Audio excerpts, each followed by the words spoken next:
Recipe that I want to share with you now is a beautiful version of a fish pie. It's thrifty and it's delicious, and I call it sweet pea fish pie. It's so good. It's heroing most of the ingredients from over there, the freezer. Things like vegetables are amazing in the freezer. I'm using spinach and peas, and then fish.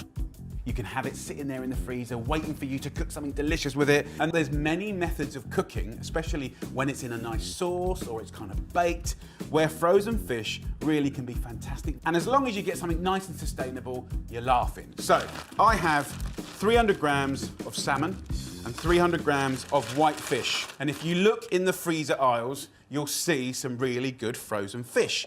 So in a pan we go, and I'll cover that with 500 milliliters of milk, and I'll just simmer it to poach it until it flakes, so about 10 minutes. So this recipe is great at kind of swapping in different fish and making do and stretching fish a long way. Now, what I want to do is show you how I make the most delicious mashed potato topping. I've got a kilo of potatoes that are peeled, just cut into chunks, boiling away for about 15 minutes. And then we're going to use the second freezer ingredient, and that's 400 grams of frozen peas. Okay, so just put them in there for a minute, happy days. These can go back in the freezer. That's the great thing about the freezer, isn't it? Just use what you need straight back in there. I'll drain it straight away. So over we go to the sink. So in this pan here, we're gonna make the most amazing cheesy sauce, full of the good stuff. I've got 2 onions, finely chopped, and 2 carrots, finely chopped, just in a little bit of olive oil. And I've let those slowly fry for like 10 minutes just to soften. So what I want to do now is to thicken the sauce. 60 grams of flour goes into that pan, and then mustard, another store cupboard ingredient. I like a good teaspoon. It's not hot, you just get a nice flavour from it. Stir it in. And then the liquid that we need is going to come from there, the poaching liquor. So I'll just take a little spoon, nick a little bit of that milk, just steal a little bit of that liquid like that and mix it around. So the fish has already flavoured the milk, which is all going to add to the flavour of the whole dish. As it absorbs the milk, then we get the spoon and take a bit more. And it makes the most delicious sauce. You can see it thickening up, and it smells amazing already. The colour from the mustard is very, very good. And that last little bit of milk, like that. You can see here, if I show you the fish, can you see how lovely this salmon will just poach? Look, it's just falling apart. Really nice, gorgeous. I absolutely love good quality frozen fish. It's handy. Can you see how lovely this sauce looks? It's really, really good. So, the third frozen ingredient is frozen spinach. 100 grams go in, and again, frozen spinach is so brilliant to have in the freezer. It's particularly good for soups, in the stews for the last kind of half an hour, really nice. Amazing in curries, amazing in curries. And if you think about it, the amount of spinach in this bag would be like a pillowcase worth, right? Because it's all been blanched and it's been squashed into these little kind of pellets. And if you just put it straight in a hot sauce like this, it starts to melt, and then you get spinach flavoured sauce, which is going to be absolutely gorgeous. So look, the nice thing about this recipe is you can use whatever fish you can get your hands on.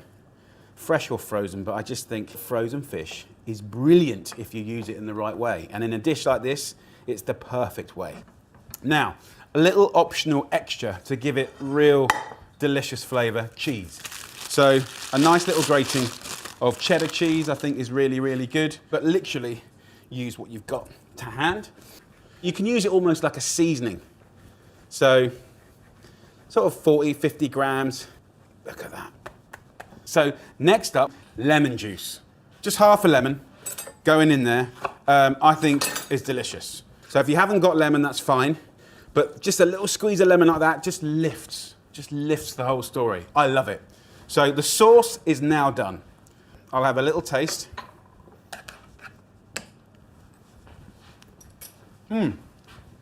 Delicious, so good. A little salt and a nice little hit of pepper, but good to check your seasoning. You can see here with the fish, we can just break it up into chunks like that, and we can just get that in. And of course, if you had different fish, that's fine. You can duck and dive, and I think these times, that's what it's about, right? Being flexible. being agile in your recipes. And you know, you want to kind of be able to do good cooking no matter what. So look, that looks incredible. Let's do the topping, because I think this is one of the best bits. And actually, as far as my kids are concerned, right, it's all about the potatoes and the peas. So let's get a masher. Let's get a nice knob of butter.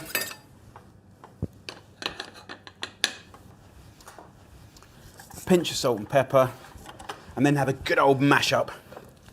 Just keep rattling away, and then we'll put it on top. I mean, for me, for all the parents up and down the country, always trying to get more veggies into their kids, you know, this is a good way. But it's also blooming good for the adults too. So what I tend to do is just take a little bit of our topping and lay it on the top like this. I don't throw it all on top because you don't want to displace all the lovely sauce. So sort of evenly distribute the potato here. So look, here we go. That colour is just brilliant.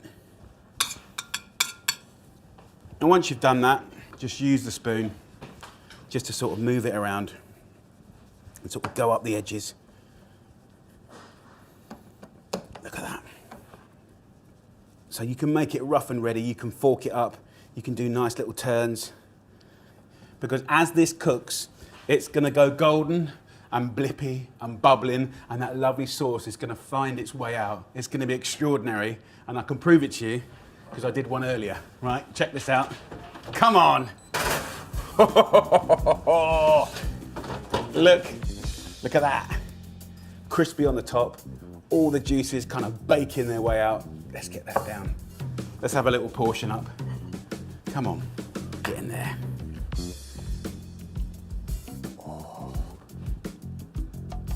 Oh, look at that. Beautiful chunks of fish. Absolutely delicious. Really simple, good, honest grub. You know, stuff that makes you really happy. Come on, let's have a little try. So good. You would never know that was frozen fish. It's so good. It's a clever, delicious, thrifty dish. In the freezer, the peas, spinach, and the fish. You know, give it an hour or so and you can have this.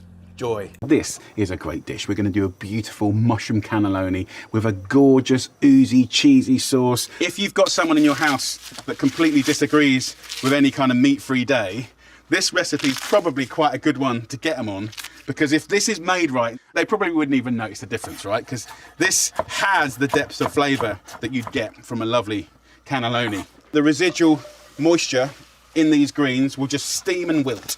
This will take like 30-40 seconds. That can then go in the bottom of our tray. Just a little kiss of salt. Right, that's the beginning of the story. Let's get on to business. So in this pan, I want to cook down leeks, which I love, and onions. Olive oil will go straight in with the onions. And then as I prep each vegetable, just add it to the story. So a little bit of pepper, and I've got some garlic, just finely slice it up. Right, let's get on to leeks. Just slice up the white part straight in there. With the greener stuff, I tend to chop this up finer anyway, just to help it cook.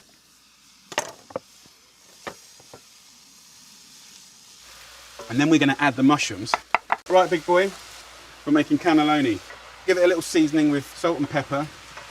If you want to make this extraordinary, just 15 minutes of stirring and frying will be amazing. Yes. Go and find your mad brother. Okay. Stuffing's done. So chop that up, and then it just feels so homemade. And you get more texture. If you lay it out flat, let that cool down. Let me make a really simple white sauce. In the same pan that we made the mushrooms, go in with 3 tablespoons of olive oil, 3 tablespoons also of plain flour. You don't have to make it with butter. Classically, yes, but in real life, no. Olive oil's fine.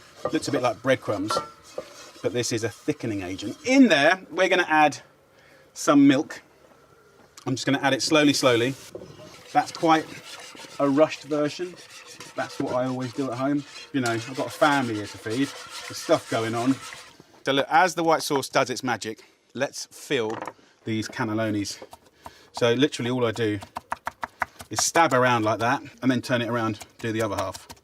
It's as simple as that. And that is your beautiful mushroom stuffed cannelloni.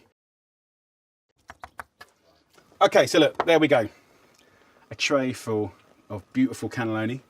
Off the heat now, because I'm very happy with that consistency. And put a nice big handful of grated cheese in there. I'm using cheddar, a nice big handful goes in.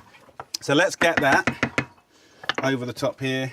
Look how oozy it is, yeah. And you can see the chunks of leftover mushroom in there.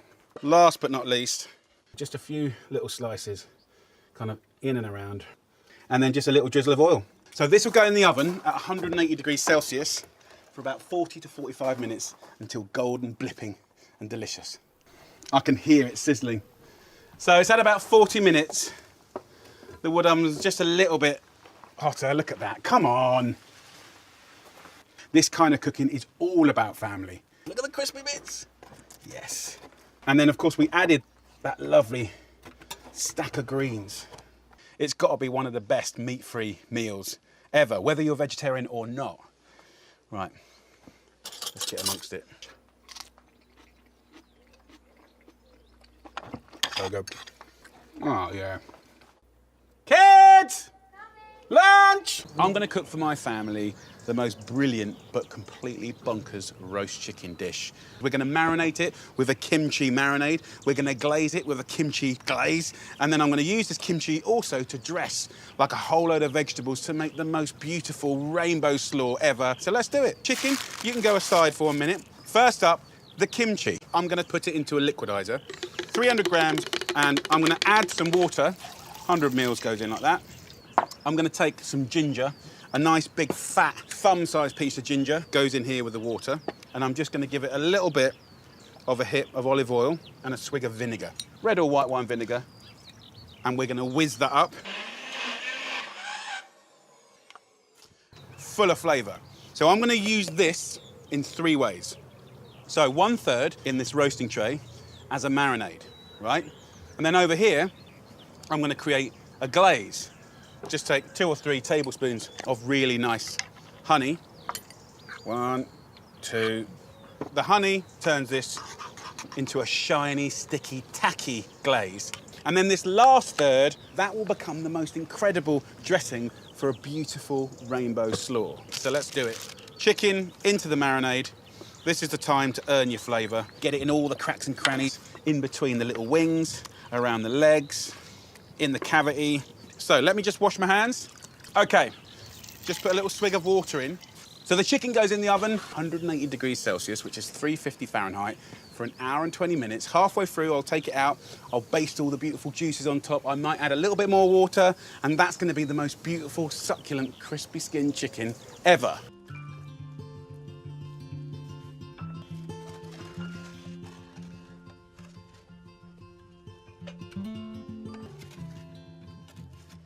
So the chicken's had about an hour of roasting. I've given it a nice little baste. I want to show you the next part of the story. First up, I'm going to toast some sesame seeds. So just put that on a high heat and just kind of toss it around like this. It doesn't take very long. Look at that. So in this same pan, I'm going to do rice. Get your reliable builder's mug and fill it up with basmati rice. This is perfect for 4 to 6 people. And then 2 mugs of water, tiny little pinch of salt, lid on top, medium-high heat, about 12 minutes, works every single time. Let's get this chicken and let's get to business. Oh, just have a look at this lovely chicken. Wow, come on. So I'm gonna go with the lovely glaze here, and I'm just gonna embellish. Now is the fun bit. You take your everyday chicken and you give it a proper makeover. I love this bit because essentially I'm pebble dashing this lovely glazed chicken with sesame seeds. What I want to do is take that last third of our kimchi sauce and I'm going to take a pack of tofu. I'll whiz it up, and that will become the most incredible dressing for a beautiful, crunchy, rainbow veg slaw. It's going to be amazing. The slaw, the rice, the chicken. Come on! So, the tofu gives it an amazing, gorgeous, silky texture. Now, what I'm going to do is just add pre-prepped veg. So now just get your hands in and dress it up. So let's plate it up, fork up that rice. Fantastic, steamy, light rice. Look at that. That is a roast chicken dinner like you've never seen before. Oh, it's just unbelievable. That kimchi has been a flavour gift that has kept on going. Come on, let's get in there. Oh, it's so good. I've come up with a recipe that you could do any day of the week. This is my kind of version of a butter chicken. All of this happens in a pan, so it's a super convenient recipe. Let's get that on a high heat, and then I'm gonna add 700 grams of fresh tomatoes whole. Essentially what I wanna do is scald, char, and blacken the skins of these tomatoes. Already, look at that. Can you see how we're blackening those tomatoes? That's gonna give a char, a smokiness. So just take these tomatoes off the vine. Now, at the same time, as we blacken these, we're gonna do the chilies. Split the chilies in half, and with the tip of the knife, take out the seeds. That's the hottest bit. So in these go. Now, as these tomatoes get black all over, what you'll notice is naturally the skins are starting to peel off. Let's get the last of the chilies on there. Now, let them cool down. If you want, you can cover them just to let them steam a little bit. Right, the marinade. Really, really simple. In a bowl or a nice platter, I'm gonna add 2 tablespoons of the garam masala. Then I'm gonna take 8 cloves of garlic and just use a grater. Look at that. Then I want a nice big couple of thumb-sized pieces of ginger. Just take a little spoon to scrape the skin off the ginger. Then I'll use the same fine grater to grate the ginger. Okay, so into this, we will season it with salt and pepper. 2 tablespoons of lovely yogurt. Now, when it comes to the chicken breast, it's almost twice the thickness here at this fat end than this part here at the thin end. So what I'll do is ignore this thin end, and about here, start to score it. About 1/2 centimetre to 1 centimetre now thick. This will allow that lovely marinade to penetrate quicker. There's no polite way to marinade. Get that into all the little slits and the cuts. I'm gonna let that marinade for about 10 minutes and have a clean down. Right, let's get cooking the chicken. I'm gonna get this nice and hot. I'll add a little bit of oil to a pan, and then let's put the chicken straight into that hot oil, and I wanna get it dark and golden. So while that's frying away, let's peel these tomatoes. Just take the skins off and the little stalk. The chilies I'll keep to one side. Hey! Buds, do you wanna turn the chicken for me, darling? So when it comes to cooking the chicken, we're only gonna do it for like 8 to 10 minutes. Well done, mate. So look, we've peeled through all of these little tomatoes, and then you can gather all of these little skins at the end, put them in your hand, and in there, that is pure flavour. You go and wash your hands, big boy. Oh, chicken's looking amazing. Gnarly on both sides and just cooked through perfectly. Right, let's get that on a board. Now, let's make the sauce. It's really, really simple. So use all those pan juices there. Let's get the tomatoes and all the juices into the pan.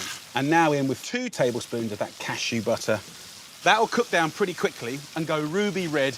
So I've got 500 mils, give or take, of boiling water. So just enough to really help this simmer down and turn into a lovely thick sauce.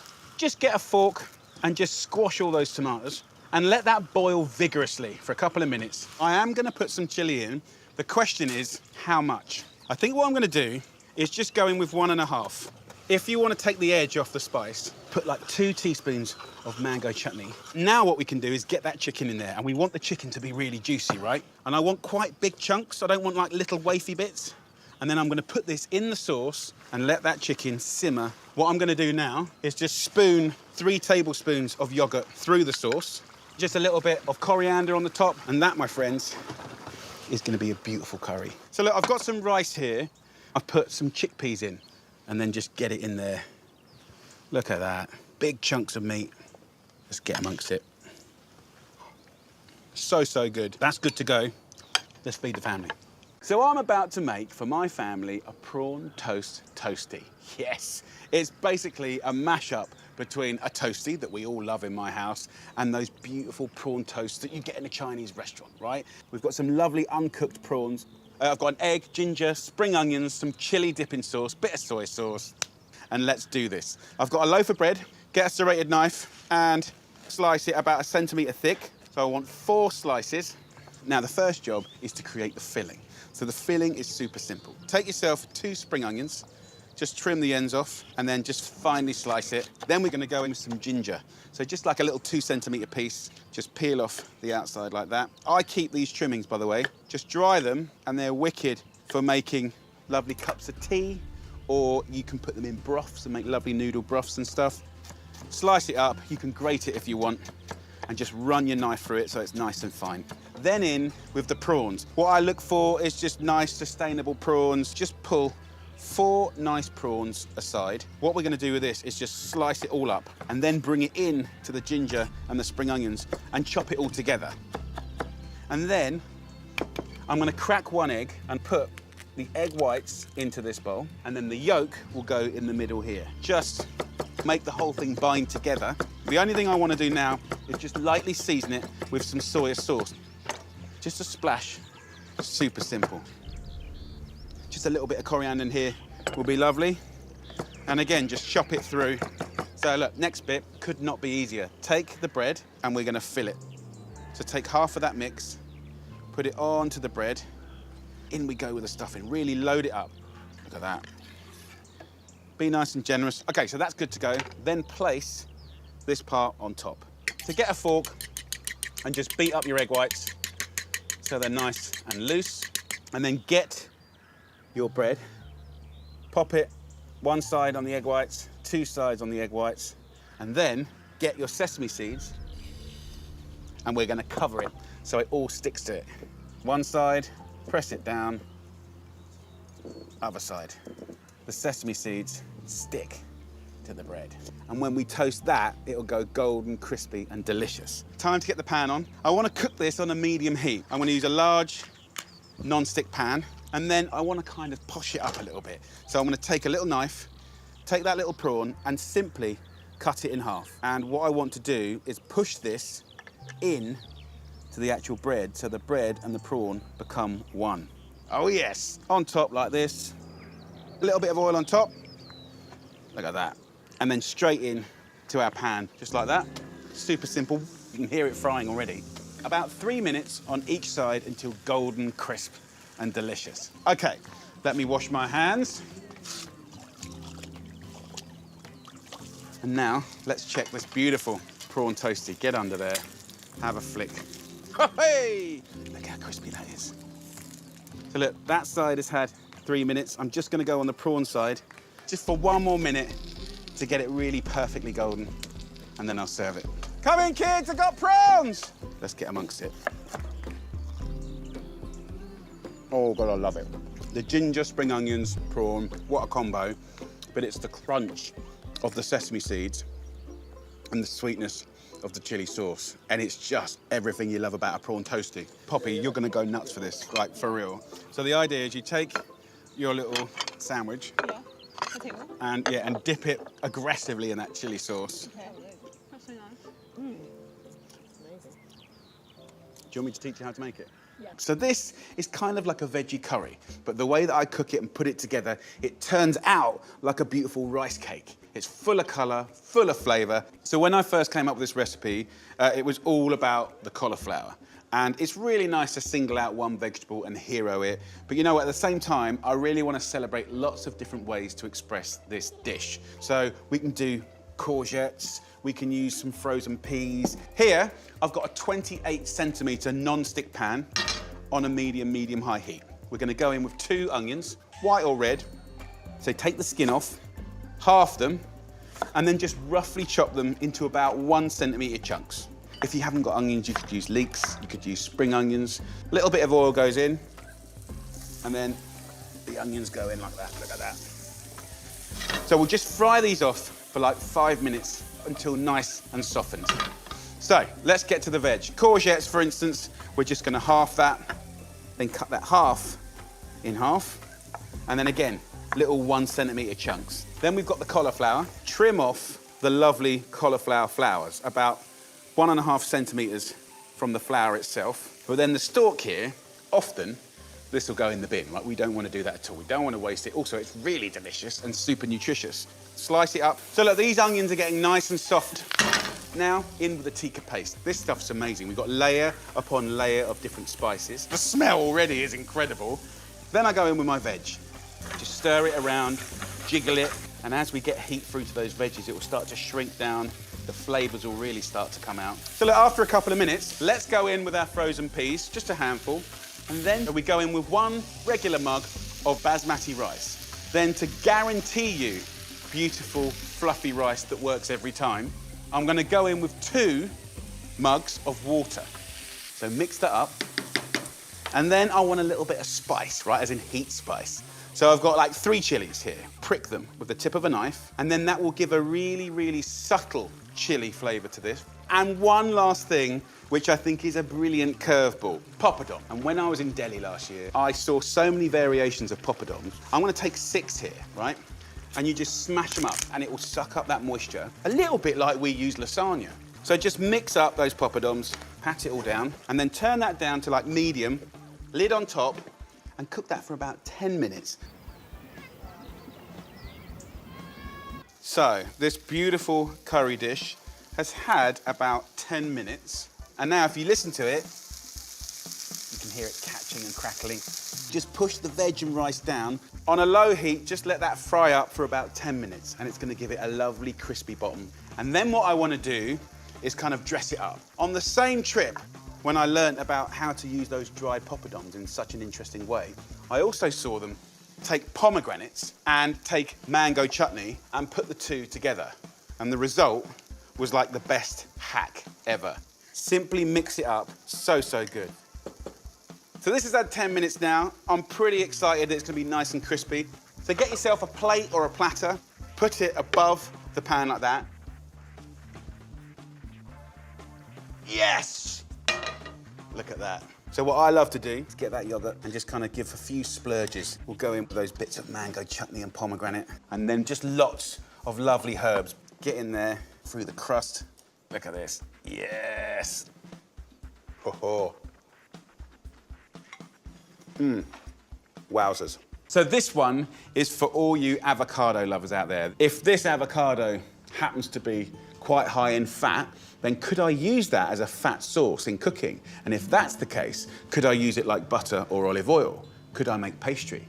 I had a little play, and I started really liking the results. I'm gonna make avocado pastry, and we're gonna turn that into the most amazing quiche with eggs and beautiful sweet peas and cheddar cheese and basil. So get yourself 2 lovely ripe avocados. Just rotate the avocado around the stone and join up the cuts. Give it a little tap, and then just twist it apart like that. It will come out. So just squeeze it out of the skin. Now we need double the flour. 400 grams of self-raising flour. A nice pinch of salt for seasoning. And then, just like flour and butter in regular pastry, rub together the avocado and the flour. As this comes together, as a normal pastry would, I'm just gonna take a little water and bring it together. 4 tablespoons go in. Just knead and push together the dough, hug it all together, clean the bowl, and there you have your dough. Like a regular pastry, let it relax. Put that in a nice clean cloth and let it rest for half an hour, and I can go and pick some salad.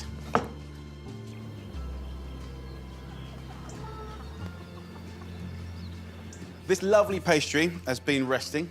Just roll it out, try and be even, and then turn the actual pastry, not yourself. Keep rolling away from you, about ½ centimetre thick. And you want it to be bigger than the tray that you're gonna cook it in. Roll this up. It's quite easy to manage. Then we'll take it over here and we'll unwind it like that. The weight of this overhang will keep that pastry in shape. Put a little hole here and there to let the steam out.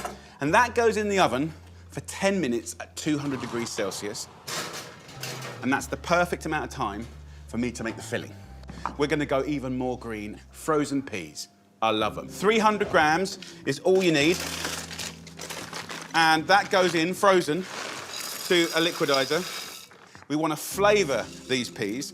I like a bit of basil, so like half a bunch of soft basil leaves. Season with a little salt and pepper, and about 90 grams of the nicest cheddar cheese you can get your hands on. Then 6 large free-range eggs. And then simply whiz it up. Look at the colour. Beautiful. So look, that is the filling done, ready and raring to go. Let's just have a little check on our pastry. I'm actually very happy with that. Pour this filling straight in to this tray. Cook that in the oven for about 10 to 15 minutes. Just check on it. When that egg is set, we're good to go. I've got some sort of everyday leaves here. I've got a nice crunchy apple, and I always think that kind of brings this salad to life. And then cut it into little matchsticks. Then when it comes to the dressing, 3 parts olive oil to 1 part acid. I'll just use lemon today.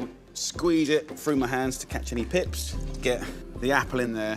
Dressing goes in, and then these lovely salad leaves. Right, this is pretty much done. It looks amazing. Look at the colour. I'm gonna put the salad on top. And then I'll go back to that cheddar and use a speed peeler. Let's get in there. Cut through here, down the little sides like that, and then grab a slice. I love it. I mean, you can actually taste the avocado in the pastry. Let's take this now to my lot. Mum, let me see. Do you want to try some? Mum, can I try some of that? So this is one of my family's new favourite dishes. It's the ultimate sausage casserole. We've got the most amazing potato dumplings that are crispy on the top, really gorgeous and gooey on the bottom. We've got loads of veg in there, a beautiful gravy, crispy sausages. So let's do it. I've boiled 800 grams of nice Maris Piper potatoes. I've got 6 big, lovely Cumberland sausages here. In that same pan that we boiled the potatoes, just whack in a little bit of olive oil. Get that on a medium heat, take your sausages, and then gently fry these for about 10 minutes, give or take, until they're nice and golden. The next thing we're gonna do is gravy. I'm gonna be using carrots here. Split that down the middle, and then into quarters. Just cut it into like 1 or 2 centimetre chunks. Now on the leek here, I'm going to just split them down the middle, like that. Just roughly chop them.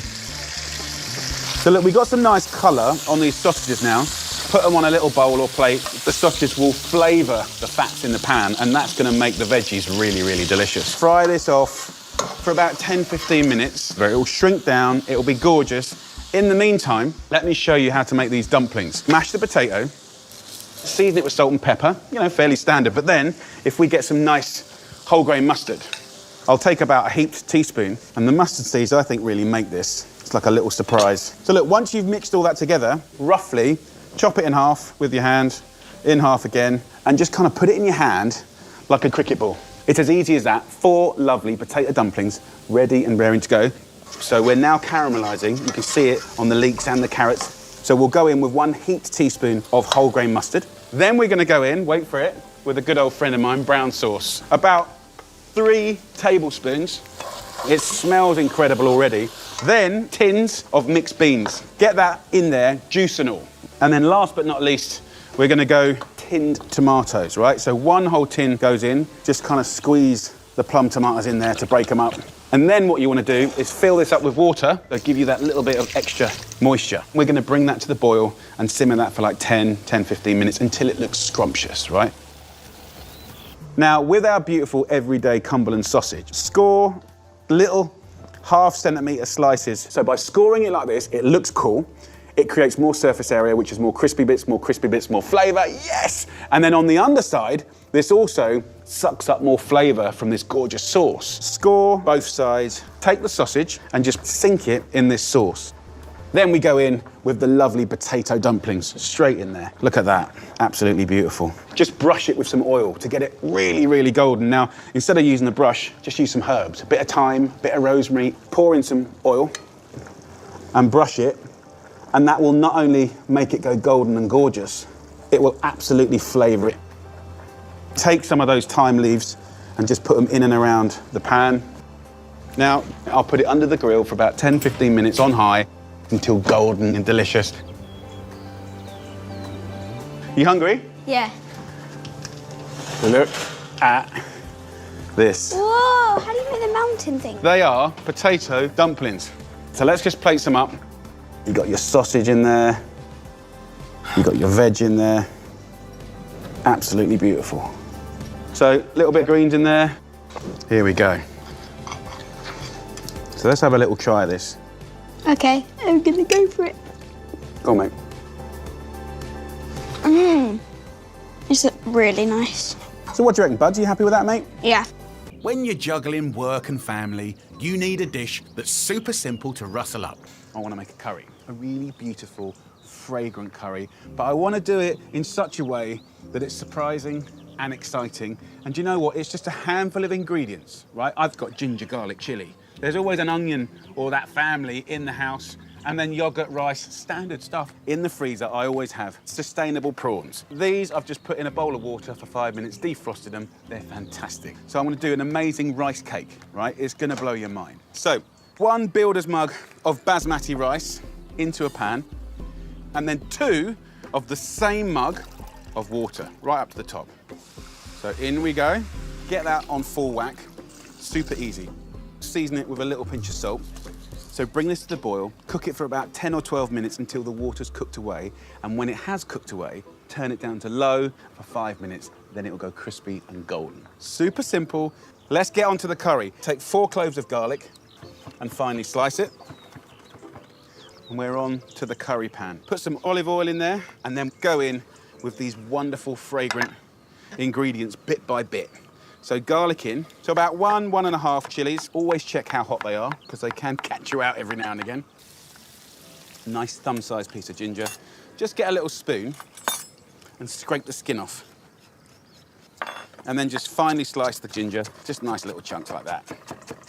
So that goes into the pan. Look at the colours. Give that a little toss. And then spring onions. Just cut 1 bunch into like 2 centimetre chunks. Sprinkle that in. Right, then we're going to go in with a good friend, right? Mango chutney. You want a couple of nice tablespoons going in there. So, if you look at the rice, the water's now gone. You've got the little holes here, and now we turn it down low. 5 minutes, don't rush it, and you'll go from standard rice to rice cake. So I'm just going to steal half of this into here, and then about 150 mils of water, and this will make the most incredible sauce. So, let me go and whiz this up. Now, this is the time when we can go in with our prawns. I left just 1 or 2 prawns whole with their heads on. The rest, I just peeled the shell. A nice couple of handfuls in there. Look at that. I'm gonna wash my hands. So, the sauce goes in now. Couple of minutes, and that's good. So just take your rice and then just flip it like that. Can you see how crispy that is on the top? Right, the sauce. Turn the heat off here now, and then about 150 grams of yogurt like that. Just give it a little shake and just pour. Gorgeous.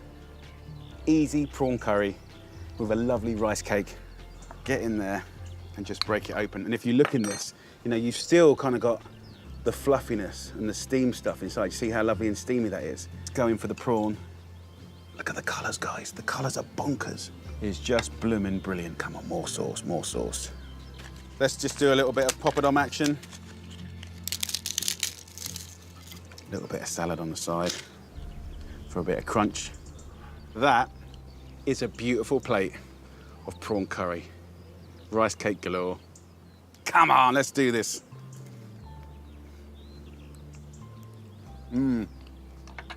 Gentle. Fragrant, loads of flavours. Prawn's lovely. It's joyful. Really, really joyful. I'm happy. So happy. Right, I'm going to go and serve this to the family. I think they're going to love it.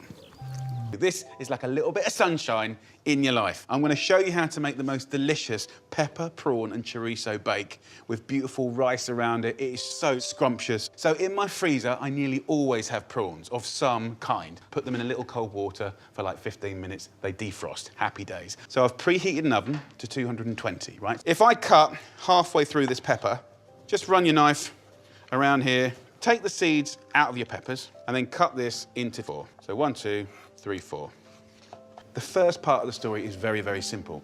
Open the oven and go straight onto the bars, right? We just want to give it a really good roasting really quickly. So, a little bit of olive oil in a pan, And let's start the story with chorizo, about 50 grams. And in this chorizo is the key to a lot of the flavor. So it's not just sausage, it's got garlic, it's got herbs, it's got beautiful, you know, pimento in there, sweet cayenne, and get that into your olive oil. So I've got 4 cloves of garlic, which I want to finely slice, and I'm going to get that into the chorizo to let the sausage and garlic fry away. I want to get about half a bunch of parsley, finely slice those stalks, and they're going to go in with the chorizo and the garlic. So as this gets gorgeous and crispy, I'm going to get myself a bowl and I'm going to remove this chorizo and garlic now. Importantly, leaving behind that amazing flavoured oil. So get yourself a mug. We're going to put in basmati rice. 1 mug of rice is perfect for 4 people. Into that oil, mix it up.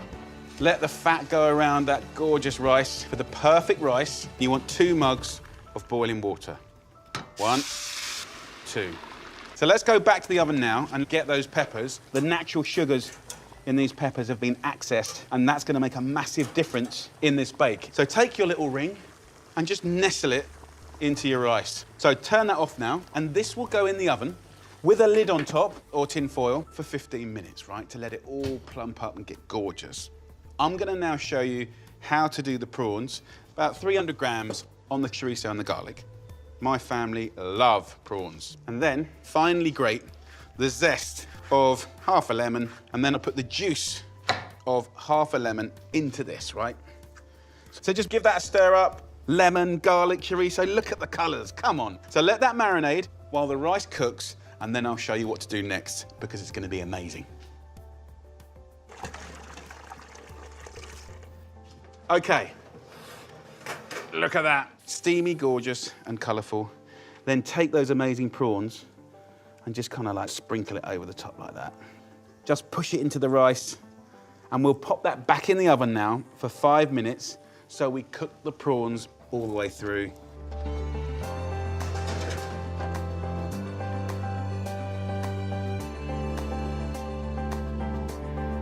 Five minutes is up, and here we have it, my friends. A beautiful chorizo, prawn, and pepper bake. And then just take some of that lovely chopped parsley, sprinkle it on top. Let's go for it, come on. Get yourself a nice chunk of the pepper. So good. Nice little wodge of fresh yogurt. That with a nice little lemon, bit of parsley on top. Throw in a little bit of salad on the side. Right, let's have a little try. Hallelujah. The smell will draw in my teenagers, and they will devour all of this in no time at all. They love prawns, garlic, chorizo, rice. Come on. Rocky Road. Naughty, very, very nice.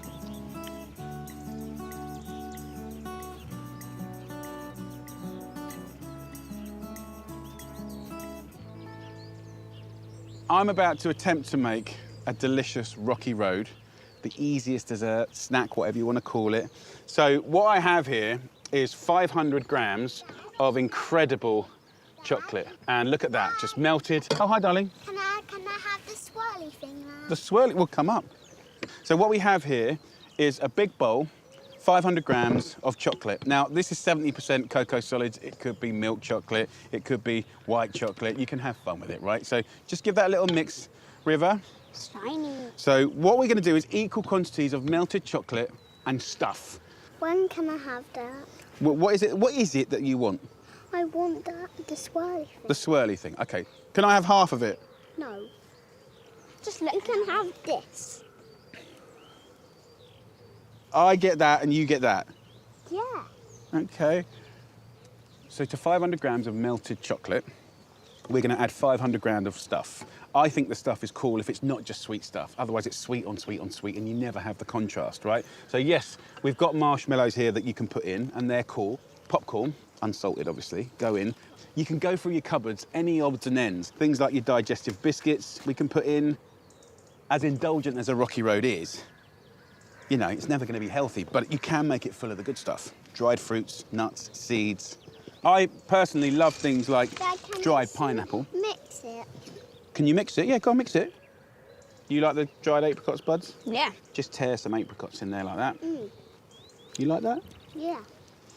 So you can go super kiddie, you can go a bit more grown up if you want to spike it with a little dried chilli. It's quite nice with the chocolate, it works. Go and crush that in. Don't eat it for yourself, crush it in. Can I try a I piece? want to show Mum. Okay, well don't show Mum because I'll get in trouble. I want to see Mum. You want to see Mum? Okay, see ya. So get yourself a little tray, some greaseproof paper, and then Buddy's going to pour it in here. Ha! It's a bit heavy. We're going to pat this down. It's like tarmacking. It does look a bit like tarmac. It does look a bit. Right, once we've done that, I quite like just to put a little sprinkling of sesame seed on there like that. Put this in the fridge for about an hour, hour and a half until it goes nice and firm, and then we can cut it up and enjoy it.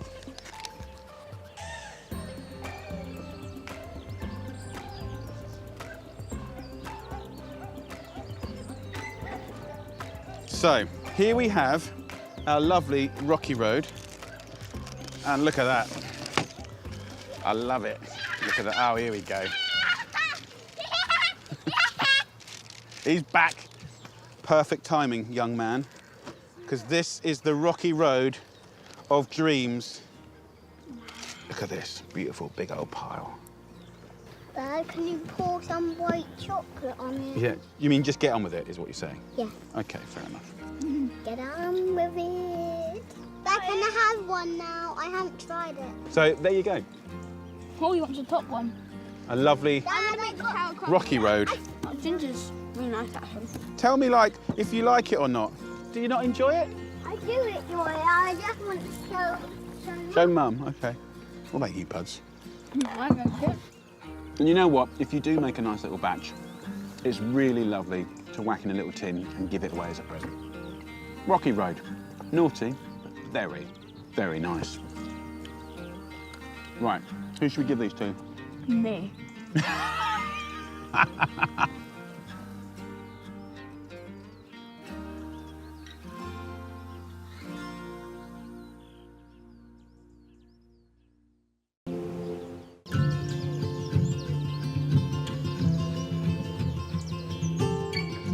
When days are busy and you've got loads going on, it's easy to find yourself cooking up the same old dinners. But I've got an exciting little dish that you can knock out for your friends when you've not seen them in a while, to show them just how much you love them. My mate, Gennaro's here, and a lot of his life he spent cooking for me. Now I'm going to cook for him. We're going to do a beautiful pasta dish. This meal is done and dusted in the time it takes to cook some linguine or some spaghetti. So we're doing a prawn linguine, right? That's where we're starting. So we're going to do prawns. We're going to do pancetta, so surf and turf. We're going to do a sauce with mascarpone. And, wait for it, red wine. A kiss of garlic and a little bit of pasta. It's going to be so good that you will love to make it. It's one of those pastas that I think everyone has got to master because it's one of those things that just kind of hits the spot and it feels a bit posh.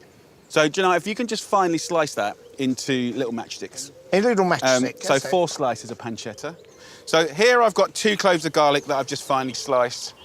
What we'll do now, because this is a really, really quick meal, Gennaro, if you can just grab like 2 portions of pasta. So that is our timer, right? It's like 10, 11 minutes to cook the lovely linguine. Of course, you could use any pasta you've got. I quite like with linguine like a ribbon pasta, Yeah. like a noodle-style pasta. Look at the way he puts it into that water. Beautiful. That's a bit of salt. So pasta's cooking. Yeah. I'll turn the pan on now, put that pancetta in the pan. I'll just kiss it with a little olive oil. There you go. You don't need very much. 4 thin slices, they're plenty. So look, you can see the heat coming up in the pan, the fat's starting to render from that beautiful smoked pancetta. It already smells amazing. This is a perfect time to prep the prawns. Now, prawns we love. Everyone's buying prawns most of the time, frozen, fresh, cooked, uncooked, shell on. So I just want to show you a little preparation. About 160 grams. You don't need loads of prawns for this. So what I do, first of all, is just get the head, twist it. Most of the sweet, delicious flavour is in the head. So you can put that in there with the pancetta, right? That's where the flavour's at. Then, with this part, what I'll do is just peel off that shell. Very, very simple. And they have beautiful prawns in Italy, don't they, Gennaro? It is. It's the food. It comes so natural when you cook because you cook with your heart. I love it when you talk about food, Gennaro. Can you see how the prawn head is changing colour? So that's just a little bit of heat and it's gone orange. Now let me show you how to butterfly the prawn. Get a knife, run it very carefully down the back of the prawn, just like that. And then more than often, there's a little vein in here that you can remove. Just pull that out, and then that's butterflied, ready and raring to go. At the same time, for sweetness, deliciousness, texture, and flavour, I'll take the rest of the prawns and I'll finely chop them because it's going to stick to the linguine in the most beautiful way. One thing is for sure, and Gennaro taught me this, is you do not want to overcook prawns. They're really, really sensitive. They cook so quickly. So this is where it gets exciting. Gennaro, give those prawn heads a little squeeze. Look at the juice come out of those prawn heads. Just have a look at that. Just a little squeeze on top. You can see, look, there we go. Oh my goodness me. So bacon, crispy. You got the juices from the prawns, happy days. Then we're gonna go in with the garlic. Now we can kind of turn the heat of the pan up a little bit. Now let's get this party going. Gennaro, how long on that pasta? Nearly ready. 1 more minute. So I'll take these whole prawns and put them in that lovely fat. You can see how that little preparation with the butterflying opens the prawn out. It looks better, it takes on the flavour better, and it cooks quicker. Really smell nice. So I want to do a blushing prawn linguine, right? So I'm going to use some red wine, right? Which often people say white wine. But if you go to Italy, they use red wine in really creative ways. So as the pan, you can tell is hot, right? See it bubbling and sizzling. Now I'm going to go in with some nice Italian red wine. Half a glass. Wow. Very importantly, I do not want that to be winey. I do not want the wine to overtake the deliciousness of the prawns. So we're going to cook it away. The alcohol will go, and then you're just kind of left with the love and the care from the winemaker, the kind of flavour of like oaky, gorgeous, ripe fruits, and the sort of flavour of like barrels and love and care. The sweetness, the love and care. You say so good. You taught me. No, but this is pure love, passion in a pan. Now it's going to get exciting again, because now we go in mascarpone. Now mascarpone is a very famous Italian cheese. Of course it is. It's a kind of, it's a cream cheese. It's so natural, so good. And then go in with the chopped prawns, right? They do not need that much time, right? Literally, the residual heat from the pasta will be enough to cook these. And look how the mascarpone and the wine is marbling together. Now, I will give this pan to Gennaro. My goodness, look at that. Proper al dente. Oh, So what Gennaro's doing now, very stylishly, is emulsifying the fat from the mascarpone and from the pancetta with the water from the cooking of the pasta. By doing that, you get this incredible kind of light, oozy pasta sauce. Now, I'm going to add a little bit of Parmesan. Now, a lot of people say you should never put Parmesan Rubbish. with seafood. Complete rubbish. Go on, tell him, Gennaro. It is rubbish. Why not? If you like a Parmesan, why not to put it? goes ever so well. And then a nice big handful of peppery, gorgeous rocket. Oh, that is ready. Look at that. Gennaro is the chief pasta tosser. And then There from it this goes. part of the story, just grab some lovely tongs. Look at the colour, guys. Come on. The way that that blushing sauce just sticks to the pasta. Look at the juice. Look at the juice that's coming. Yeah, go on. Juice, I love juice, it. juice. Whole prawns, whole prawns. And then it's quite nice just to finish it with just a few small rocket leaves. That, my friends, it's a dish. Surf and turf linguine. Prawn linguine with smoky pancetta, mascarpone and red wine. Enough talking, my friend. Let me just plate up.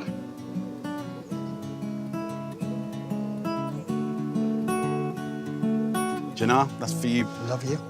What I really love about this is the use of the red wine. Buon appetito. Silky. Oh my God. Wow. You know what? A lot of people would have thrown those prawn heads in the bin. You get kind of that depth of flavour like an amazing sort of seafood soup. The prawns are really sweet, aren't they, Gennaro? They are indeed. I don't even talk. I love it. How nice is this? Got me best mate, Nice day, cooking outside, lovely little pasta dish, heavenly. I dedicate that pasta to you. No, bless them.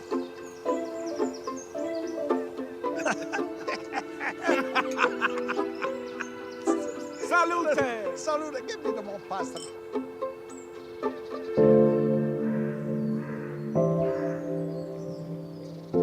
This recipe is something that I make in my family every single month at least. We love it. We always go back for seconds and maybe even thirds. It's a classic minestrone. So it starts here in a big pan. We're going to get that on a nice medium-high heat. We're going to kick it off with 4 rashers of smoked bacon. That smokiness is like a secret ingredient. So in this pan, nice big one, we go in with some olive oil. We sprinkle in the bacon. Look what's happening straight away. We're creating golden little nuggets of smoky bacon. That's called caramelization, right? And that is gonna happen with the veg and everything that you put in here until you add the wet stuff. Let's start off with some lovely carrots. This recipe is brilliant at embracing what you've got in your fridge. You know, you might have a bit of swede or turnip, I don't know what you've got. It could be some Savoy cabbage, white cabbage, kale, right? All of this stuff can be welcomed into the wonderful world of minestrone. So I just chunk up the carrots, it's all good. A couple of garlic cloves, I'm just gonna roughly chop into the pan. If you look in the pan, by the way, as the bacon gets golden, then I go in with the garlic. I'm using bay leaves, dried or fresh, it doesn't matter. Of course, you could put rosemary in there, beautiful flavors. I'm gonna go in with the carrots, just mix it around. It smells amazing already. I'm gonna use celery, just like a couple of little stalks. Let's get the onion in. 2 small onions or 1 big one. Your cup of garden soup or minestrone should reflect what is available to you. And it doesn't matter whether that's frozen or down the market. As that is frying up, this is kale, purple and green. They're so beautiful, aren't they? What I like to do is take these tough stalks off, chop them up, and get them in there in the base. So nothing goes to waste. Finely slice these, all in there. Beautiful. So I've got a Savoy cabbage here, so you can give them a nice little wash. These outside leaves are perfect for the job. Again, I'll cut the stalks out and slice them up. Literally nothing is going to go to waste.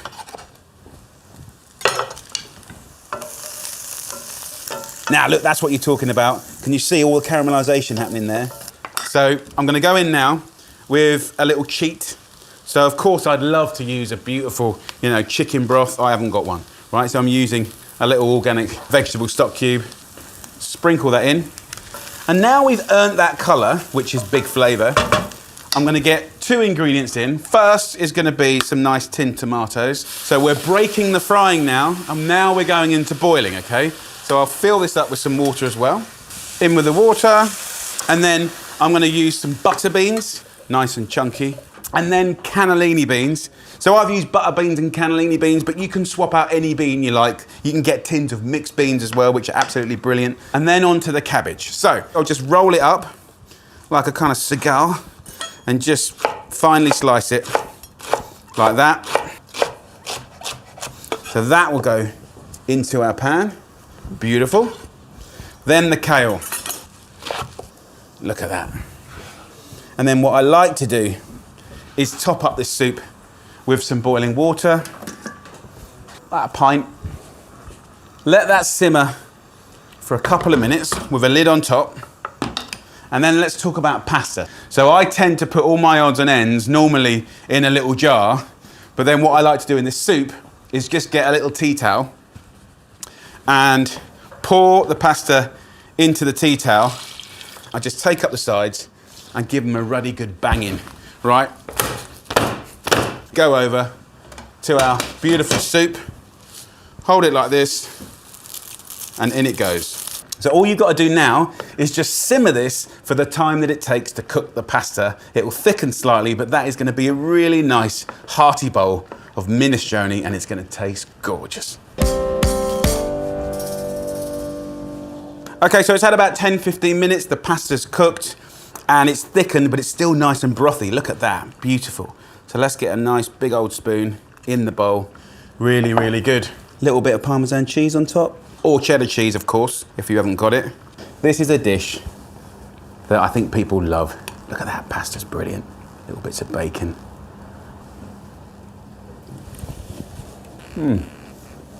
Absolutely gorgeous.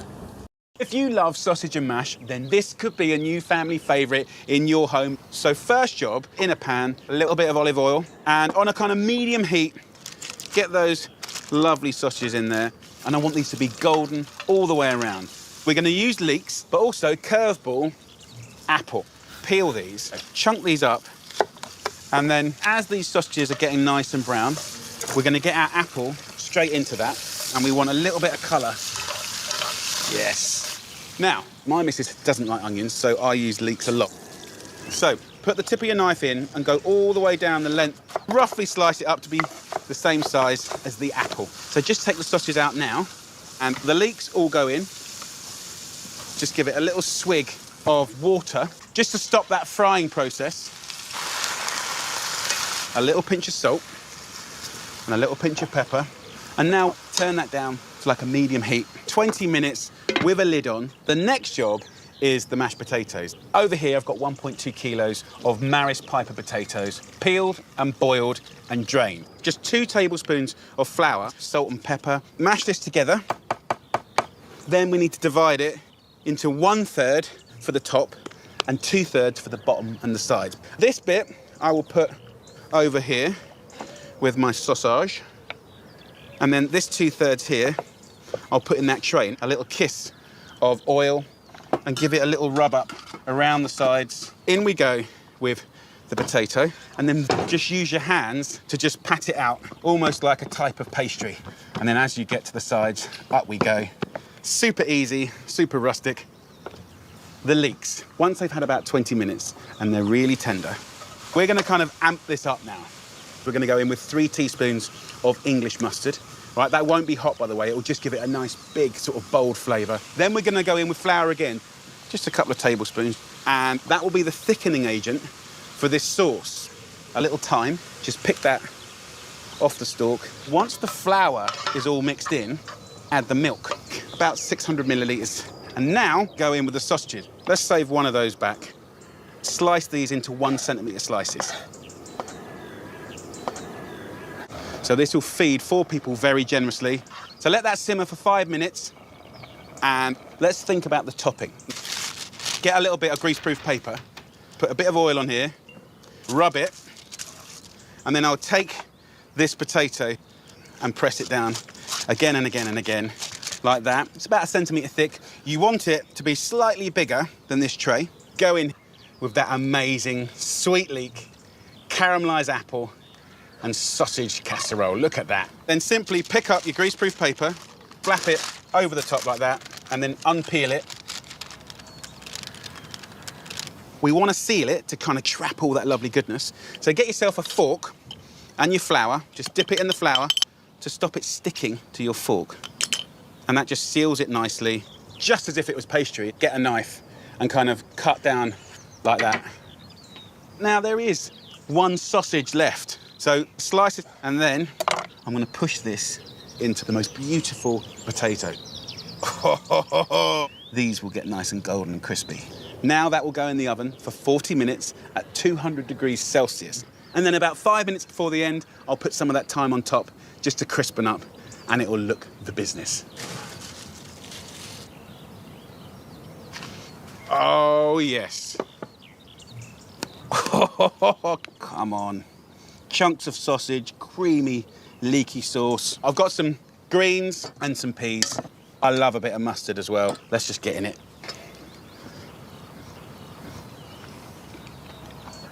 Come on, what's not to love? Sausage and mash, but not as you know it.